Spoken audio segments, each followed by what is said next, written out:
السلام علیکم سامعین، 17 شوال المکرم اور 16 اپریل ہے۔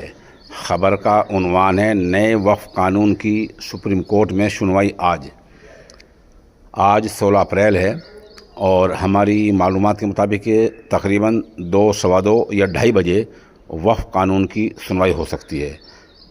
6 رکنی بینچ ہے اور چیف جسٹس جو ہیں ہمارے ملک کے، ان کی رہنمائی میں فاضل جج صاحبان آج اس کی سنوائی کریں گے۔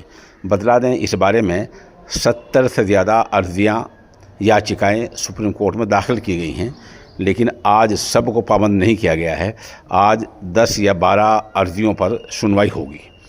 اس سلسلے میں جمعیت علماء ہند، مسلم پرسنل بورڈ، مجلس اتحاد المسلمین اور جماعت اسلامی، یہ ساری تنظیمیں سپریم کورٹ میں جا چکی ہیں، اور جو 7 ریاستیں ہیں، وہ 7 ہریانہ ہیں اور ان میں راجستھان ہیں، آسام ہیں، 7 صوبے جو ہیں وہ بھی سپریم کورٹ میں گئے ہیں اور یہ کہنے گئے ہیں کہ ہم وقف کی حمایت میں مرکزی سرکار نے کیویٹ فائل داخل کر رکھی ہے۔